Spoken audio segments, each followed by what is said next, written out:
His eyes lingered on me longer than they should have, and my body betrayed me before my mind could resist. The house was silent, yet the tension between us screamed louder than any words. Every brush of his hand felt like fire on my skin, a place I swore no one should touch. I told myself it was wrong, but the way he looked at me made it impossible to stop. I had just finished washing the dishes and was drying my hands when I felt it, that gaze.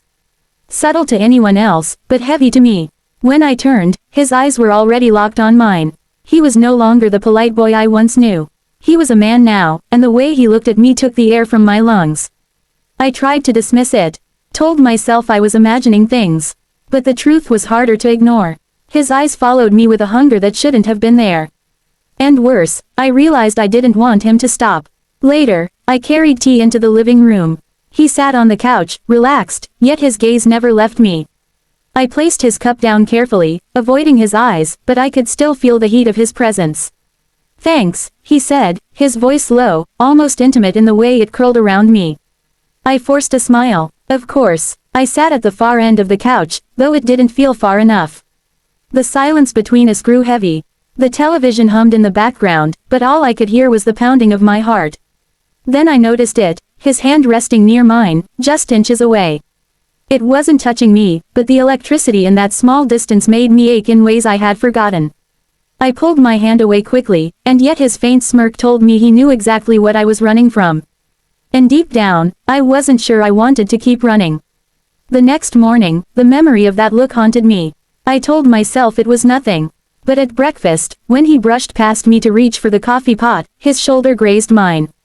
Too slow, too deliberate. I froze, my breath catching in my throat. "Morning," he said casually. "Morning," I whispered back, softer than I meant to. When I met his eyes, it wasn't the look of a son or even someone familiar. It was the gaze of a man who dared to want me. My chest tightened as a dangerous thrill spread through me. The rest of the day I couldn't focus, replaying every moment in my head. The way his eyes traced my movements, the brush of his shoulder, the curve of his smile that seemed to hide forbidden secrets.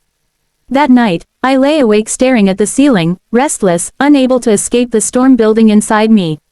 Then I heard it. Footsteps. Slow, careful, hesitant. The door to my room stayed closed, but I knew he was there, lingering in the hallway just beyond the wood. My heart pounded so loudly I feared he could hear it. Minutes stretched heavy and unbearable, and in that silence, I realized my world was about to change forever. The footsteps eventually faded away. I should have felt relief, but instead, there was an ache of disappointment. Something inside me wanted him to stay. The following evening, rain poured against the windows, steady and unrelenting. I curled up on the couch with a book, desperate to distract myself from him. But it was useless. He entered the room, his hair damp from the storm, his shirt clinging slightly to his body. This time, he didn't sit across the room. He sat closer. My breath caught, but I didn't move. I couldn't. "What are you reading?" he asked, his voice softer now, almost curious. I held up the book, though I wasn't sure he even looked at it. His eyes weren't on the pages, they were on me. On the way I tucked a strand of hair behind my ear, on the nervous way my fingers gripped the spine of the book. For a moment, the world fell away. The rain, the hum of the lamp, the flicker of the pages, none of it mattered under the weight of his gaze. He leaned in closer, close enough for me to smell the rain on his skin, close enough for warmth to pass between us. My pulse raced wildly, and the book slipped from my hands onto the couch, forgotten. Then came his voice, low, deliberate. "You know I see the way you look at me too." My breath hitched sharply. I froze, wide-eyed, my heart pounding too loudly to deny it. I wanted to push his words away, but I couldn't. Because he was right. The truth was already burning too hot between us to hide anymore. That night, I lay awake, his words echoing inside me. "He sees the way you look at him too." He had seen through me. I had been fighting a desire that had already taken root, something dangerous, forbidden, intoxicating. And in that moment, I realized it wasn't just him stepping over a line. I had already crossed it. The rain outside had stopped, but the storm inside me had only just begun. His words lingered like a secret I couldn't shake, pulling me deeper into something I knew I shouldn't want, but couldn't let go of. For the next 2 days, I avoided him. I buried myself in chores, errands, and meaningless distractions. But every time I heard his footsteps in the hallway, every time his shadow passed by, my pulse betrayed me. It was as if he had pulled a thread I could no longer untangle. On the third night, I woke to a faint knock. It wasn't loud, more like a gentle tap meant only for me to hear. My body froze, my breath quickened. Slowly, I sat up, my heart thundering as I whispered, "Who is it?" There was silence, then his voice. "Low, careful, it's me." My chest tightened. I knew I should tell him to go back to bed, to leave me alone. But my lips refused to form the words. Instead, I walked to the door, hesitating only a second before opening it. He stood there, shirtless, his hair messy as though he hadn't been able to sleep either. His eyes searched mine, filled with something I could no longer ignore. "I couldn't sleep," he murmured. "Neither could I admitted. I should have sent him away, but instead, I stepped aside. He walked in quietly, closing the door softly behind him. The room felt smaller instantly, charged with an energy that made my skin tingle. He sat on the edge of my bed while I stood there, arms wrapped around myself like a flimsy shield. "This is wrong," I whispered, though my voice trembled more with longing than conviction. His eyes locked onto mine. "Then why does it feel like the only thing that's right?" The silence between us grew unbearably heavy. My breath came shallow, the line I had clung to dissolving before me. He reached for my hand, his fingers brushing mine, tentative but certain. The warmth of that touch unraveled me. I sat beside him, unable to resist. For a long moment, we didn't speak. He simply stroked the back of my hand with his thumbs, sending waves of fire through me. It was gentle, almost innocent, but the meaning was anything but. Then, slowly, he leaned closer. I felt his breath before his lips touched mine, the air thick with tension. My heart pounded so loudly I thought he could hear it. And then, as if time had been waiting for this moment, his lips found mine. Soft, hesitant, as though he was asking a question I could no longer avoid. And I answered in the only way I could. I leaned in too. The kiss was tender but dangerous, igniting something I had buried for far too long. His hand cupped my face, pulling me deeper, and I melted against him, every part of me betraying the rules I had sworn to uphold. When we finally pulled away, our breaths mingled in the silence. I looked into his eyes and saw the truth I had been denying. This wasn't a passing temptation. It was a fire that had already consumed me. "I shouldn't," I whispered, resting my forehead against his. "I know," he breathed. "But neither of us wants to." Stop. The days that followed blurred into a secret we carried together. We moved through the house like actors in a silent play, pretending nothing had changed while everything inside us had. At dinner, his foot brushed mine under the table, lingering just long enough to make me gasp softly. He'd smirk, hiding it behind his glass. In the hallway, his hand would graze mine for only a second, quick, invisible to anyone else, but enough to make my knees weak. Every stolen touch, every hidden smile, pulled me deeper into the very thing I had promised myself I would never allow. The tension between us became unbearable, yet addictive. Every moment apart only made the stolen moments together burn even hotter. One evening, I was folding laundry in my room when he appeared in the doorway, leaning casually against the frame. His body looked relaxed, but his eyes betrayed him, they told another story entirely. "Need help?" he asked. I shook my head, trying to steady myself. "No, I'm fine," but he walked in anyway, picking up a shirt from the pile. He folded it slowly, his gaze never leaving mine. The air thickened, pressing down on us. My hands trembled as I tried to focus, but when his fingers brushed against mine, the fabric slipped from my grip and fell to the floor, forgotten. We stood there, inches apart, the space between us vanishing. He reached up, brushing a strand of hair from my face, his touch lingering against my cheek. "You drive me crazy," he whispered, his voice raw with need. I closed my eyes, leaning into his hand. "You're going to ruin me," I murmured back.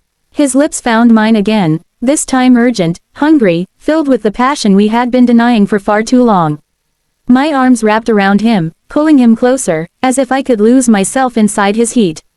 In that moment, the world outside ceased to exist. There were no rules, no judgment, no family ties. Only us, tangled in a secret too dangerous to confess. That night, lying in bed alone again, I pressed my fingers to my lips, still swollen from his kiss. My chest ached with guilt and desire colliding in a storm I couldn't escape. Deep down, I knew this couldn't last. Secrets like this always find their way into the light. But in that moment, I didn't care. Because every time I closed my eyes, I saw him. Felt him. Heard his voice whispering my name like it belonged only to him. And the truth weighed heavy on me. I wasn't just falling anymore. I had already fallen completely. The house was too quiet that night. The kind of silence that makes every sound sharper, every heartbeat louder. I tried to distract myself with a book, but the words blurred into nothing. My mind was full of him, his voice, his touch, his lips. Then I heard it, his footsteps on the wooden floor. My pulse quickened instantly. I didn't need to look up to know it was him. I felt his presence before I saw him. He paused in the doorway, leaning against the frame with that same calm confidence that always unraveled me. "You're still awake," he said softly. "So are you," I whispered back, closing the book I hadn't truly read a single word of. He walked in slowly, every step deliberate, pulling me deeper into the storm I could no longer escape. When he sat beside me on the couch, the space between us vanished as if it had never been there. His warmth surrounded me, wrapping around me like a secret I wasn't supposed to keep. For a long moment, neither of us spoke. The silence was heavy, thick with everything we couldn't say out loud. Then he leaned closer, his breath brushing against my ear. "I can't pretend anymore," he whispered. My breath caught. "We shouldn't," I whispered back, my voice trembling. "I know," he said, his hand finding mine, his fingers threading through with a grip that made it impossible to pull away. His eyes burned into me as he added, "But every time I see you, I can't stop wanting you. And I don't think you want me to stop." His confession shattered the last fragile wall I had been clinging to. My body betrayed me as I leaned into him, my lips parting, my eyes closing, surrendering to the truth I could no longer deny. His mouth found mine, and this time the kiss was nothing like the first. There was no hesitation, no fear of crossing the line. What burned between us had already crossed it long ago. It was fire, it was hunger, it was desperation, a collision of everything we had been denying. His hands cupped my face before sliding down my back, pulling me against him as if he were afraid I might slip away. I melted into him, my fingers clutching his shirt, anchoring myself in a storm that had already claimed me. Every kiss, every touch, every breath became a declaration of a truth too dangerous to admit aloud. We belong to this forbidden desire, no matter the cost. When he finally pulled back, his forehead rested against mine, his chest heaving with unspoken words. "If this is a mistake," he whispered, his voice trembling, "it's the only one I want to make." Tears pricked at my eyes, not from sadness, but from the overwhelming weight of what we were doing. "They'll never understand," I whispered. "Then we won't tell them," he murmured, brushing a tear from my cheek with his thumb. "This can stay ours." And in that moment, I knew. From that night forward, there would be no going back. We lived in a world built on stolen moments, where the line between love and danger blurred until it no longer existed. A single glance across the room became a secret conversation only we understood. The brush of his hand against mine was enough to send shivers racing down my spine. At night, when the rest of the house slept, he would find me. Sometimes it was nothing more than whispered words in the dark, his hand holding mine beneath the couch blanket. Other nights, it was his lips on mine, long, lingering kisses that filled me with the warmth I had been craving my entire life. We never spoke of tomorrow. We never asked about the consequences. We lived only in the now, lost in the forbidden fire we had ignited together. But secrets have a way of demanding to be seen. One evening, as the sun painted the house in shades of gold, we almost got caught. I was in the kitchen rinsing dishes when he came up behind me, his hand brushing my waist as he reached for a glass. It was a subtle gesture, almost innocent, yet the electricity between us was undeniable. And then, his father's voice broke the moment. "Dinner smells good," he called from the hallway. We jumped apart instantly, my heart pounding so hard I thought it might break through my ribs. He shot me a look, half apology, half thrill, and I forced myself to smile as though nothing had happened.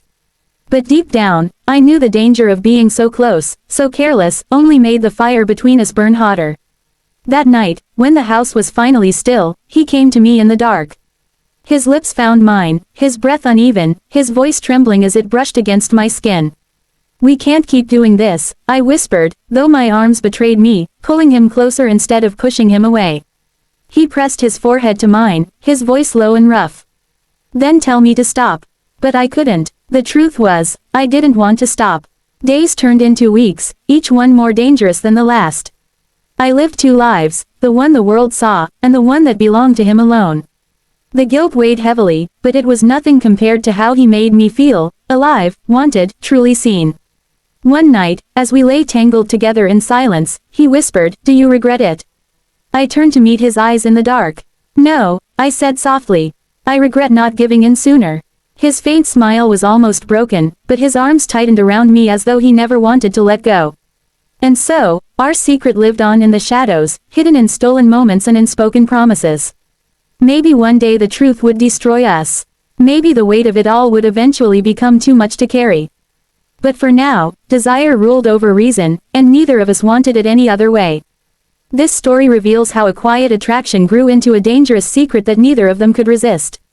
What started as stolen glances and subtle touches quickly turned into late-night confessions, whispered promises, and a passion too strong to hide. Every attempt to fight the feelings only pulled them closer, until guilt and desire blurred into one. They knew the risks. They knew the consequences. Yet, the fire between them was stronger than reason, stronger than fear. Their secret became both a burden and a lifeline, a hidden world where they felt alive, wanted, and truly seen. In the end, this is not just a tale of infidelity, it's a story of temptation, vulnerability, and the dangerous choices people make when love and longing collide. Whether their truth remains hidden or comes crashing into the light, one thing is clear: desire had already taken control. This story is a dramatized narrative created for entertainment, awareness, and storytelling purposes only. Any resemblance to real people, events, or places is purely coincidental. Viewer discretion is advised, as the content explores sensitive themes of relationships and betrayal. Thank you for following this true-to-life story of forbidden desire and hidden emotions. If it touched you, don't forget to like, share, and subscribe so you never miss more powerful infidelity stories that reveal the raw side of human connection. Your support helps us keep bringing real, unfiltered tales to light.